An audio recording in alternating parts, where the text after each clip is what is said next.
Penn's own Ben Franklin once quipped in a letter, "In this world, nothing is certain except death and taxes." Western philosophical and political discourses have traditionally taken these two certainties, death and sovereign power, and placed them center stage. But what if there's another universal that even Ben Franklin in all his brilliance ignored and overlooked? What about birth and the maternal body that makes it possible? Birth and the maternal body from which we are born are truly universal. Despite all our scientific developments, no fetus has developed independent entirely of a uterus. In addition, this biological bond to the mother is present in all our lives. Within our mitochondria, the powerhouse of the cell, there is a specific type of DNA, which is wholly inherited from our mothers, which is then inherited from their mothers, and so on. At this point, I would like to acknowledge that while not everyone who gives birth may identify as a mother or she, I will be using these terms throughout this presentation for the sake of clarity. To explore birth's importance, we must begin by looking at the erasure of birth and the mother in philosophical and political discourses, which intersect in a branch of philosophy called biopolitics, which is the theory of how power governs life itself. Biopolitical thought scrutinizes the political management of bodies and populations. One central figure in this is Michel Foucault, who exposed how power diffuses through institutions such as hospitals, schools, and prisons to discipline bodies and regulate populations. His notion of biopower, that is, the power to let live or make die, remains fairly abstract, however, and almost entirely eliding the specificity of women's bodily experiences, despite his own attempts to unmask oppression. Another figure is Giorgio Agamben, who looks at sovereign power and what he terms the state of exception, which is when normal law is suspended, and the creation of this figure of the homo sacer, or bare life. These are individuals who are stripped of their rights and can then be killed without repercussion. This is a grim image that centers on how sovereign power decides who matters politically and who can be killed with impunity. It's a powerful critique that lays bare how modern states handle life and may in fact be all the more pertinent in these next 4 years, think migrants and trans folks. But again, we see no robust account of women as women in Agamben's works. No maternal figure, bare life is ungendered, very non-specific. Women's bodily specificity isn't a focal point. Another figure is Roberto Esposito, who introduces his concepts of communitas and immunitas, Latin terms for community and immunity, and what he terms the immunitary paradigm. This describes how societies and groups form as communities to protect themselves from foreign threats that pose a risk and danger to their communal bodies. Pregnancy is in fact exemplary of Esposito's own immunitary paradigm, whereby the mother's body tolerates the fetus through this form of immunological negotiation. But even here, the mother and the pregnant figure, it remains conceptual, theoretical, and metaphorical. There is no actual attention paid to women's lived bodily experiences. So we have an influential French philosopher and 2 Italians up here, which is an interplay found throughout Italian philosophical thought, and most prominent in another area of philosophy, which is the subject of my research in Italian feminisms. So briefly, why is Italy important in this context? What makes it so unique? In Italy, we find a culture that blends the theoretical with the activist, with many feminist philosophers actively participating in grassroots movements and politics. We find the emergence and formation of feminist collective groups who run bookstores, form discussion circles, and write academic and non-academic publications.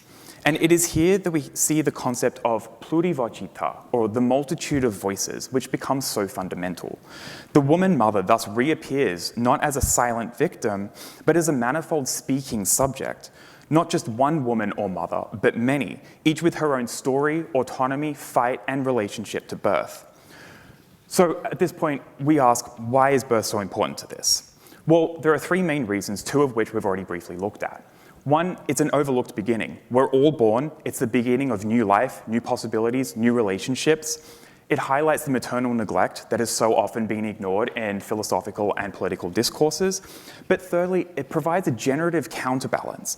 By reclaiming birth, we would reframe politics around fostering and sustaining life instead of restraining and ending it. A new generative ethic could profoundly affect the way we approach governance and governing itself. For this generative ethic, we turn to Italian feminist philosophers, again with a bit of French sprinkled in. The first figure is Luce Irigaray, who is Belgian French but is very active in the Italian contexts. She condemns Western culture's matricide, which is the symbolic murder or ignoring of the maternal figure. She calls for a horizontal transcendence whereby we acknowledge each other's differences, particularly men and women, without subordinating either. And she centers on the mother as the source of creation and creativity. Carla Lonzi, who is perhaps the closest representation of the radical feminist that we would consider today, denounces patriarchy's appropriation of women's sexuality through forced procreation. Through her own polemical writing, she argued for each woman as an individual to choose motherhood on their own terms, if at all. And Luisa Muraro, who introduces her symbolic order of the mother and rites of loving the mother, which recenters the mother's generative role, not as a passive womb, but as an originary presence that shapes both subjectivity and language itself. She, similar to her close friend Irigaray, sees the mother as integral to human social life, being the, quote, author of life. And finally, we have the collective Diottima, a female feminist philosophical community, which was formed in the 1980s under the stewardship of Muraro, among others, and emerged from the Libreria delle Donne, or the women's bookstore in Milan, which is still in operation today. They took their name from the figure from Plato's Symposium, Diotima, who is considered the mother of Socrates' own philosophical inquiry and insight, who in turn is widely considered one of the foundational figures in Western philosophy. This is a collective that's dedicated to innovative ways of thinking about language, relationships, and the maternal. With a broad array of interdisciplinary publications, the group itself insists that philosophy owes a debt to the maternal and a maternal principle, one that must no longer be denied or ignored. So with all this, why is this so important? Because the potency of Italian feminisms and plurivocità is not limited to the borders of Italy or even France. And this theoretical generative ethic is being advocated for by women across the globe. Of course, activism is very well and strong in Italy today, with women-led mass movements as recent as 2022 and 23, and even in this country in 2017 and 2022.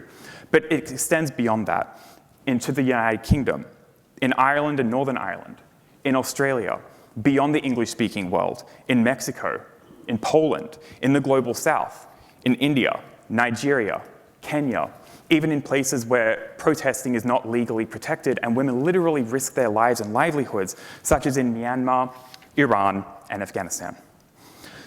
The maternal presence isn't new. So this talk's title, Mother Has Arrived, is a little misleading. She's always been here, she's always birthed us, she's always spoken to us, she's always labored to bring us into existence. What's truly arriving is our awareness, a renewed cultural and philosophical attention to her significance. Hearing the global chorus of plurivocità, we can recognize that birth is both biological and political, and finally listen to the voices of mothers, non-mothers, daughters, and women alike, who have long been speaking. It is birth, the mother, and her infinite presence who stands at the beginning of every person and every story, shaping our shared human condition. Thank you.